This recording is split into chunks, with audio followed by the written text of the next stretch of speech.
قدیر کل بھی حی و قیوم تھا، آج بھی حی و قیوم ہے۔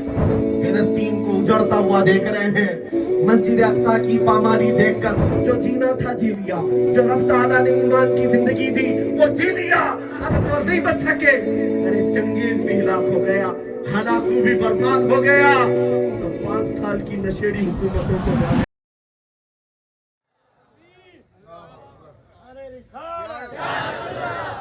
میرے عزیزو، اللہ ہے، یہ کبھی مت سمجھنا کہ آخری وقت آ گئے اب کچھ نہیں ہونا ہے، اور رب تعالیٰ چاہے تو تمہیں پھندے سے بھی صاف نکال لے۔ اور رب تبارک و تعالیٰ اگر لکھ چکا ہے، ایک بات یاد رکھو، ایک بات یاد رکھو، اگر ہماری موت لکھ دی گئی ہے، مچھر سے بھی آ سکتی ہے، چونٹی سے بھی آ سکتی ہے، اور اگر نہیں لکھی ہے تو مودی سے بھی نہیں، یوگی سے بھی نہیں آئے، کسی طاقت سے نہیں، کسی طاقت سے نہیں آئے گی۔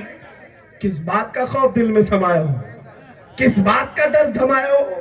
میرے اعلیٰ حضرت بریلی سے کہتے ہیں، خوف نہ رکھ رضا ذرا، تو ہے عبد مصطفیٰ، خوف نہ رکھ رضا ذرا، تو ہے عبد مصطفیٰ، تیرے لیے امان ہے، تیرے لیے امان ہے۔ میں اکثر ایک بات کہتا ہوں، میرے پیچھے تو کئی دنوں سے ادھر سے ادھر میرے رشتہ دار گھوم ہی رہے ہیں، جہاں جاتے وہاں آتے ہیں، ساری رپورٹیں بناتے رہتے ہیں، حتیٰ کہ میری کوئی چیز چھوڑا نہیں، میرا گھر، میرا اکاؤنٹ، میرے اولاد، میرے رشتہ دار سب چھان لیا، اور اس کے بعد نہ جانے کب کے انتظار میں ہے، کب پکڑیں گے، کب اس کے اندر ڈالیں گے۔ مجھے اس بات کا ڈر نہیں ہے، مجھے اس بات کا خوف نہیں، جو جینا تھا جی لیا، جو رب تعالیٰ نے ایمان کی زندگی دی وہ جی لیا، اب مرنا تو کسی دن ہے۔ میں یہ سوچتا ہوں جب مرنا ہی ہے، میرے نبی کا نام لے کر کیوں نہ مرے، میرے آقا کا جھنڈا اٹھا کر کیوں نہ مرے، جب مرنا ہی ہے میرے آقا کے عشق میں کیوں نہ جائیں۔ آ جاؤ، آج بھی اگر گرفتار کرنا ہے کر لو، ہمارا تو ماننا یہ ہے ڈھونڈا ہی کریں گے صدر قیامت کے سپاہی، وہ کس کو ملے جو تیرے دامن میں چھپا۔ سبحان اللہ، سبحان اللہ، نعرہ تکبیر، نعرہ رسالت، عظمت مصطفیٰ، وہ کس کو ملے جو تیرے دامن میں چھپا ہو۔ بات آج یہی ہے میرے عزیز ہو، دنیا آج تک یہ کہتی تھی 57 ملک آزاد ہیں، فلسطین قید میں ہے نا، یہی سنتے آ رہے تھے، فلسطین قید میں ہے، 57 ملک اسلامی آزاد ہیں، مگر بدل گیا ہے حال، 57 ملک قید میں ہے، ایک ہی آزاد ہے۔ سبحان اللہ، سبحان اللہ، سب قیدی ہیں، مال کے پجاری، جن کے خلوص نہیں صرف فلوس، جو اپنی کرسیوں کے لیے یہودیوں کی زبان اپنے منہ میں رکھتے ہیں۔ کبھی بھی تم بڑے بڑے یہ وائٹ کلر کے جبے کبوں میں آنے والے شیخوں کو مت دیکھنا کہ اسلام ان سے چل رہا ہے، یہ ڈاکوؤں کی سرزمین ہے، ڈاکوؤں کی فوج ہے۔ میرے مصطفیٰ کی سرزمین پر آج عرب کو اگر ان ڈاکوؤں نے قبضہ کر رکھا ہے، ان سے کوئی توقع نہیں، کوئی امید نہیں۔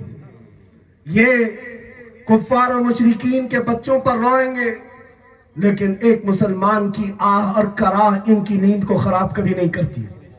ان کے مال و دولت گھوڑے خریدنے کے لیے، کتے خریدنے کے لیے، ان کے پیسے، ان کی دولت، ان عربوں کی راج، ان کی عیاشیاں، یہ دنیا میں عیش کدے بنانے کے لیے ساری دنیا آئے اور عیاشی کرے۔ آج حالات یہ ہو گئے، وہی عرب ممالک ہیں جو مرکز اسلام کہلائے جاتے تھے، لیکن آج ان لوگوں نے کھلے عام خنزیر کا گوشت بیچنا شروع کیا ہے، یا آج شراب تک سپلائی کرنے لگ گئے، یا آج زنا کے اڈے بھی کھول چکے۔ ان لوگوں سے کوئی توقع اور امید نہیں۔ تمہارا چوغا اگر سفید ہے تو یہ ضروری نہیں کہ تم مسلمان بھی ہو۔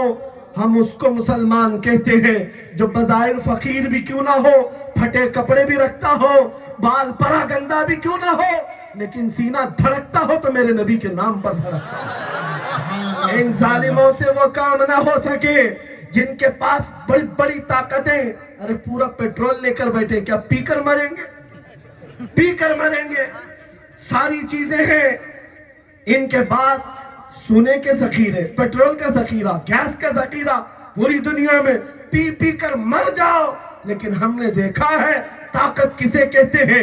ارے ماضی قریب میں ہمارے پڑوسی ملک میں ویل چیئر پر بیٹھ کر پیروں سے معذور ایک خادم حسین، پیروں سے معذور تھا خادم حسین، جب للکارتا تھا تو یورپ کی زمین بھی ہلتی نظر آتی۔ کیوں؟ وجہ کیا ہے؟ وجہ یہ ہے کہ تخت و تاج کا نام طاقت نہیں ہے، صرف تنظیم اور فوج کا نام طاقت نہیں ہے، حقیقت میں طاقت عشق مصطفیٰ کا نام ہے۔ بے شک بے شک۔ وہ اگر تمہارے پاس ہے تو بس کافی ہے۔ آج لوگ ہم سے یہی کہتے ہیں آپ کیا کرنا چاہتے ہیں؟ ہمارے پاس بہت سارے انویسٹیگیشن ہو رہے ہیں، میں کھل کر کے بیان کرتا ہوں، ہماری کوئی خفیہ تنظیم نہیں، ہماری کوئی سیکریٹ میٹنگ نہیں ہوتی۔ میں آپ کو بتاؤں، ابھی آپ مولانا سے سن رہے تھے مرکز ناموس رسالت کی تعمیر، میں بظاہر کبھی چندہ نہیں کرتا، مولانا تو بہت لمبا چوڑا چندہ کر لی، میرا مشن نہیں ہے، ایک نوجوان کھڑا ہو جائے میرا سب سے بڑا چندہ، سب سے بڑا ہے۔ اور وہ ایسا نوجوان جو اپنے ہوس کے لیے نہیں جیتا، میرے نبی کی ناموس کے لیے جیتا۔ زندگی وصول ہو گئی، ہماری تقریر بھی وصول، جلسہ بھی وصول۔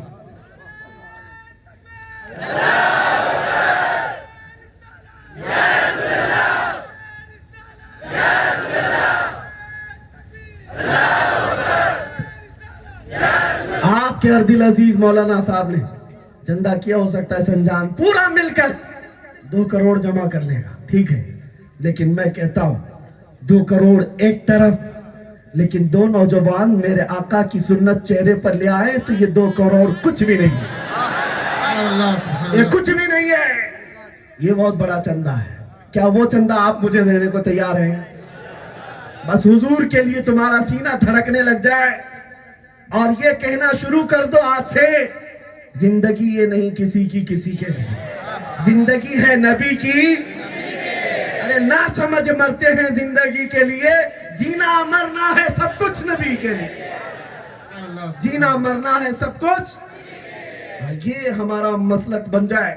میں آپ کو کہہ رہا تھا انویسٹیگیشن کرتے کرتے چھوٹی سی چیزوں کے بارے میں بھی، میری کوئی سیکریٹ تنظیم نہیں، خفیہ میٹنگ نہیں، ہم مرکز بنا رہے تھے تو سننے میں آیا کہ ہمارے چاہنے والوں نے پھر ان سب کو ورغلا کر کے ٹیم بنائی اور اوپر سے انویسٹیگیشن کرتے ہوئے ان تک باتیں یہ پہنچائی گئی کہ مولانا یہاں پر مرکز جو بنا رہے ہیں اس میں ایک انڈر گراؤنڈ سرنگ بنائیں گے جہاں جہاد کی تربیت دیں گے۔ ابھی سے یہ سارے شوشے چھوڑے جا رہے ہیں کہ یہاں پر یہ سکھائیں گے وہ سکھائیں گے۔ میرے عزیزوں، ان کو میں آج سنجان کے اس میدان سے پیغام دیتا ہوں، جو مجھے سکھانا ہوگا سرنگ میں نہیں کھلے میدان میں سکھاؤں گا۔ وہ مجھ سے پوچھتے ہیں انویسٹیگیشن کرنا ہو تو آپ مجھ سے اتنا پوچھتے ہو کیا کرنا چاہتے ہو، آپ کیا کر رہے ہو، روز جلسے، روز پبلک، روز بھیڑ، آپ کون سی تنظیم بنانا چاہتے ہیں؟ سن لو، ہمارا مشن وہ نہیں ہے جو دوپہر میں ہرا جھنڈا، لال جھنڈا شام میں اور پھر نیلا جھنڈا صبح، وہ تنظیم ہم نہیں بنا رہے۔ ہم صرف اتنا چاہتے ہیں کہ جہاں سے مسلمان گزرے، دور بیٹھے ہوئے آدمی کو یہ کہنے پر مسلمان مجبور کرے، دیکھنے والا یہ کہے کہ یہاں سنجان کی نہیں مدینے کی خوشبو آتی۔ نعرہ تکبیر، نعرہ رسالت، تحفظ ناموس رسالت، نعرہ تکبیر، نعرہ رسالت۔ میں اس مشن پر کام کر رہا ہوں، میں اس مشن پر کام کر رہا ہوں۔ تم خامخواہ کیوں ڈرے ہوئے ہو میرے عزیز؟ خامخواہ ہمارے پیچھے کیوں پڑے ہو؟ پورا بار بار ڈھونڈ لینا، ہمارے پاس بلیڈ بھی نہیں ملتا۔ ہم تلوار، چاقو، چھری، بندوق، بارود کی بات بھی نہیں کرتے۔ میں تو کہہ رہا ہوں بلیڈ بھی نہیں رکھتے۔ ارے پلاسٹک کا بلیڈ بھی رکھتے ہیں تو ہم کو لگتا ہے بار بار۔ نوجوانوں سے بھی میں کہتا ہوں اس کی بھی ضرورت نہیں، اس کی بھی ضرورت نہیں۔ میں ہتھیاروں کی بات نہیں کر رہا ہوں۔ ایک ہتھیار عشق رسول کا ایسا ہے جو 313 نہتے صحابہ مدینے سے لے کر چلے تھے۔ وہ کون سا ہتھیار تھا آپ کو پتا ہے؟ ان کے پاس کل صحابہ کے پاس تلواریں بھی نہیں تھی، ایک صحابی کہتے ہیں حضرت اوکاشا میرے پاس لکڑی تھی خالی, حضور کے پاس دیا, حضور نے اس کو مسا کر کے دیا, جاؤ لے جاؤ اس سے لڑو. حضرت اوکاشا کہتے ہیں اسی لکڑی سے میں نے اتنا لڑا کہ کتنوں کو تو جہنم پہنچا ہے. اور ایک بار نہیں, ہمیشہ ان کے پاس رہی, جب تک وہ زندہ رہے وہ لکڑی رہی. میرے آقا صلی اللہ تعالیٰ علیہ وسلم جس کی طرف نظر کر لیں, عاشق رسول کی زندگی ایسی ہوتی ہے. میں آپ سے کہتا ہوں میرا مشن یہ ہے, ہم تلواروں, ہتھیاروں, بارود, بندوق کی بات نہیں کر رہے, بس تم اپنے سینے کو اتنا بھر لو میرے نبی کی محبت سے کہ تمہارے چلتے پھرتے کئی کیڑے ویسی گٹر نالیوں میں چلے جائیں. تمہارا چلنا پھرنا بھی بہتوں کو ایسی فنا کر دے گا. بس شرط یہ ہے کہ محمد سے وفات ہونے, کہ محمد سے وفات ہونے. جب نبی کی بات کرتے ہو تو اس کی سنتوں کی بھی بات کرو. جب اس نبی کا نام لیتے ہو اپنے گھروں میں بھی اس نبی کا دین پسند کرو. یہ نہیں کہ اپنی عورتوں پر اسلام پسند نہیں کرتے لوگ. اسلام زندہ باد, اسلام زندہ باد نعرے لگانے کے لیے تم اپنے بیٹے بیٹیوں پر اسلام زندہ باد کیوں نہیں کہتے؟ یہ کھلے عام بے پردہ بچیاں جو گھومتی ہیں ان کو پکڑ کر کیوں نہیں کہتے کہ اسلام زندہ باد؟ شادیوں میں دیکھو ان کی آوارگیاں. کیوں ایسا ہے؟ تو پھر دگلی پالیسی پر عمل مت کرو جیسے دنیا کی مکار منافق جماعتیں کرتی ہیں. تم ایمان والے ہو, نبی کی محبت کا دعویٰ کرتے ہو تو بے خوف ہو کر اس کی سنتوں پر عمل کرو. اے نوجوانوں, کیا تمہیں ڈر لگتا ہے کہ ٹوپی پہنیں گے تو پتہ نہیں کیا بولیں گے, داڑھی رکھیں گے تو پتہ نہیں کیا بولیں گے؟ ہاں, یہ اس خوف میں جیتے رہتے ہو, پتہ نہیں کیا بولیں گے, پتہ نہیں کیا بولیں گے. لوگ صرف انا للہ بولیں گے اور کچھ نہیں بولیں گے. مرنے کے بعد اتنا ہی ہے. تم یہ سوچتے ہو کہ داڑھی رکھیں گے تو ہم کو کہیں آتنکوادی نہ کہہ دیں, ٹیررسٹ نہ کہہ دیں. میں آپ سے کہتا ہوں کتنے بزدل ہو گئے ہو, دنیا کو چوٹی رکھنے میں شرم نہیں آتی تو ان کو داڑھی رکھنے میں کیوں شرم آتی؟ لوگوں کو ننگا گھومنے میں شرم نہیں آتی, تم میرے نبی کے لباس میں چلنے میں کیوں شرم کرتے ہو؟ تم خود اپنے ہاتھوں سے جب چھوڑو گے میرے نبی کے دین کو تو دنیا تو بہت دور لے جائے گی, تمہیں بہت دور لے جائے گی. اسی لیے شاعر نے کہا تھا, دیوار کیا گری میرے خستہ مکان کی, لوگوں نے آنے جانے کا رستہ بنا لیا. آج حالات وہی ہے. ہمارا یہ مکان, ہمارا اپنا مذہب ہم اپنے ہاتھوں چھوڑنے لگ گئے تو سب اس کے اوپر چلنے پھرنے لگ گئے. ٹرائل بنا لیا اس کو لوگوں نے, ہر ایک کا نشانہ آج یہی بن گیا. لیکن اے نوجوانوں, ابھی امید میری باقی ہے. اور اپنی قوم کے متعلق میں نے دیکھا, اسی لیے سب سے پہلے میں نے تقریر میں یہی جملے سے شروعات کی. میں تقریباً 6 مہینے میں 150 جگہ جا کر آ چکا ہوں گا تقریباً. ان سب جگہ پر نوجوانوں کا ایک ہی جذبہ دیکھا, ایک ہی جذبہ دیکھا. کوئی ایک جلسہ بھی ایسا نہیں ہوا جس جلسے میں میرے آقا کے نام پر بچوں نے لبیک یا رسول اللہ نہ کہا ہو. ہر جگہ سے یہ آواز آ رہی, چاہے بنگال ہو, اڑیسہ ہو, بہار ہو, گجرات ہو, کشمیر ہو, کرناٹک ہو, آندھرا ہو, گجرات ہو, مہاراشٹر ہو, کہیں پر بھی ہو. اسی لیے میں نے کہا سب کا ڈی این اے حضور کے نام پر ایک ہی ہے, ایک ہی ہے. چاہے شمال میں جاؤ, جنوب میں جاؤ, مشرق میں جاؤ, مغرب میں جاؤ, میرے نبی کے نام کی عظمت سب کے دلوں میں ایک طرح سے ہے. بس اتنی سی بات ہے, بے عمل ہو گئے ہیں, گنہگار تو ہو گئے, مصطفیٰ کا غدار کوئی نہیں, کوئی نہیں. میں نے ایک جلسے میں یہ بات کہی بھی تھی. میں اکثر یہ کہتا تھا کہ ان پارٹیوں کے یہ جلسے نہیں ہیں جو 500 اور 100 روپے دے کر کے تمہیں جمع کرتے ہو. میں اکثر یہ کہتا ہوں ہمارے جلسے تو 12 بجے کے بعد گرم دکھتے ہیں. یہاں گرمی 12 بجے کے بعد آتی ہے. تو ایک غیر مسلم صاحب ہیں, وہ پیے کسی بڑے نیتا صاحب کے, انہوں نے مجھے ٹانٹ مارا, کہا کہ مولانا تمہاری قوم زیادہ کرتی ہے. دوپہر میں کسی پارٹی کا جھنڈا لے کر جاتی ہے, شام میں کسی پارٹی کا جب الیکشن آتے ہیں, اور پھر رات میں کسی اور پارٹی کا پٹا لے کر کے آپ کی قوم زیادہ کرتی ہے اور آپ ہی بول رہے ہیں. میں نے کہا ہاں کرتے ہوں گے, ادھر سے بھی 500 لیتے ہوں گے, ادھر سے بھی لیتے ہوں گے, ادھر سے بھی لیتے ہوں گے. اور ان کے پاس کمپیریزن کا کچھ مسئلہ نہیں ہے, سب برابر دکھتے ہیں اس لیے سب جگہ جاتے ہیں, سب ایک ہی شکل کے دکھتے ہیں, جاتے ہوں گے. لیکن میں آپ کو چیلنج کرتا ہوں، میری قوم کا کوئی پرہیزگار عالم دین نہیں، بڑا متقی نہیں، عام چلتا پھرتا نوجوان میرے سامنے لے آؤ، یقین کے ساتھ کہتا ہوں میرے عزیزو، آج بھی عام نوجوان لے کر کے آؤ، صاحب ایک طرف آپ کے پاس 10 کروڑ روپے ہو، رکھ دینا سامنے، 500 کے لیے جھنڈے بدلتا ہے، آپ مجھے کہہ رہے ہیں نا 10 کروڑ رکھ دینا، ایک طرف 10 کروڑ رکھو اور دوسری طرف صرف گنبد خضرا کی تصویر رکھو اور اس سے کہو یہ لیتا ہے یا یہ لیتا ہے۔ میں ابھی سے کہتا ہوں میری قوم کا بچہ تیرے 10 کروڑ کو ٹھوکر مارے گا اور یہ کہے گا اپنا سب کچھ گنبد خضرا کل بھی تھا اور آج بھی ہے، میرے نبی سے میرا رشتہ کل بھی تھا اور ارے بتلا دو گستاخ نبی کو غیرت سنی زندہ ہے، ان پہ مر مٹنے کا جذبہ کل بھی تھا اور لبیک یا رسول اللہ،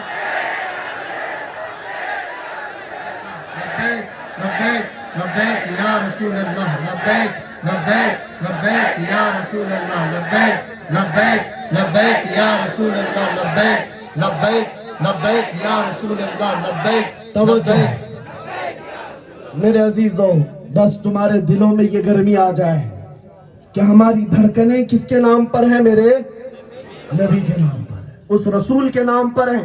اور سب سے بڑی بات یہ ہے الحمدللہ اس جلسے میں بیٹھے ہیں ہم، اس جلسے میں بیٹھے ہیں جہاں ہر چہرہ یہ یقین رکھتا ہے میرا نبی مردہ نہیں تو زندہ ہے واللہ، یہ عقیدہ ہے کہ نہیں سب کا؟ ہاں، ہم زندہ رسول کے ماننے والی زندہ قوم ہے، پھر ہمارا رشتہ تو اور مضبوط ہونا چاہیے، اور مضبوط ہونا چاہیے، اور مدد آئے گی، ضرور آئے گی۔ بلکہ ہم اکثر یہ دیکھے ہیں جب دل بے قرار ہوتے ہیں تو مدینے کے تاجدار آتے ہیں، وہ دلوں کو تسلی دینے کے لیے آتے ہیں۔ قرآن کہتا ہے عزیز علیہ ما عنتم، یہ رسول ایسے ہیں تمہارا تکلیف میں پڑنا ان کو گوارا نہیں۔ ہاں، کچھ امتحان کے دور ہوتے ہیں، کچھ امتحان کے دور ہوتے ہیں، وہ دور سے جب گزر جائیں تو خوشحالیاں آتی ہیں۔ میرے عزیزو، خدائی قانون ہے، چاند کیسا ہوتا ہے؟ سفید ہوتا ہے نا، چمکدار ہوتا ہے، لیکن اس پر بھی کبھی گہن لگتا ہے، گہن لگتا ہے۔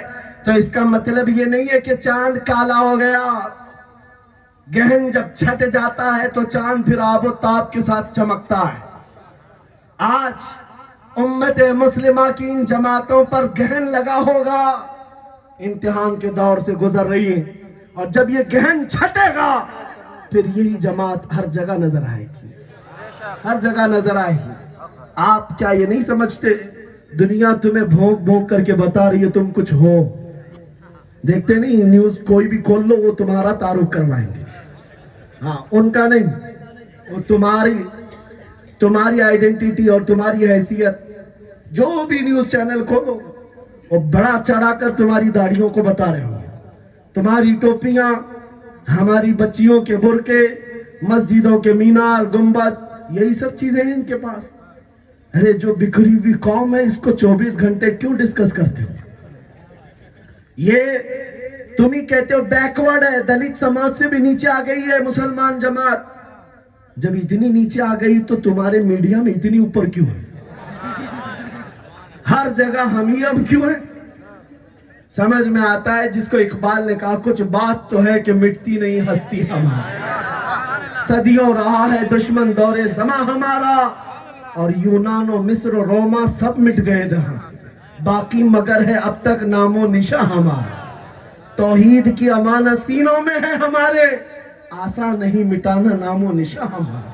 میں یہ بات اس لیے کہہ رہا ہوں تم خود بھولے ہو کہ تم کیا ہو، تمہیں خود پتا نہیں تم کیا ہو۔ ان دجالوں سے سنو، وہ تمہیں بار بار بتاتے ہیں بڑی دولت تمہارے پاس، بڑی دولت تمہارے پاس، تم کہتے نہیں کچھ نہیں میرے پاس، وہ کہتے نہیں ہے بہت کچھ ہے، بہت کچھ ہے۔ تو تمہیں سمجھ لینا چاہیے آج بھی جو دنیا کو ہم نشانے پر نظر آتے ہیں وہ دولت کوئی پیسوں کی نہیں، کوئی پیٹرول کی نہیں، کوئی گیس کی نہیں۔ دنیا جس دولت کے متعلق ہم سے خفا ہے یا خوف زدہ ہے وہ صرف عشق رسول کی دولت، وہ میرے مصطفیٰ کے لیے دھڑکنے والا دل ہے. انہیں پتا ہے جس دن یہ بے قرار ہو جاتا ہے دنیا کی نیندیں حرام کرتا ہے. اس لیے اقبال نے 100 سال پہلے کہا تھا انگریز بھی اسی بات سے ڈرتے تھے اور انگریز یہ کہتے تھے یہ فاقہ کش موت سے ڈرتا نہیں ذرا روح محمدی اس کے بدن سے نکال دو. یہ انگریزوں کی زبان ہے. روح محمدی اس کے بدن سے نکال دو. یہ فاقہ کش موت سے ڈرتا نہیں ذرا. پوری دنیا میں ہمارا نام اسی لیے مشہور ہے کہ موت سے ڈرتے نہیں. موت سے ڈرتے نہیں. وجہ کیا ہے؟ اس لیے کہ تمہارے نزدیک موت حادثہ ہے, ہمارے نزدیک موت تحفہ ہے. تم مرتے ہو تو ڈرتے ہو کہ اندھیرا ہی ہے, اندھیرا ہی ہے. ہمارا یہ مسلک نہیں. ہمارے مرنے کا طریقہ یہ ہے. ہمارے بزرگوں نے تو ہمیں پہلے سے بتایا ہے. ہم کو پتا ہے جب جنازے جاتے ہیں پھولوں سے سجے ہوئے, کفن میں لپٹے ہوئے, ان پر خوشبو لگی ہوئی. کسی بابا جی سے پوچھا گیا تھا یہ دولہے کی طرح مردے کو کیوں سجایا جاتا ہے؟ اس کی کوئی شادی تھوڑی نہ ہے, مر گیا پھر بھی سجایا جاتا ہے. بوڑھے میاں نے کہا تھا بیٹا آج وہ اپنے نبی کے دیدار کے لیے جا رہا ہے.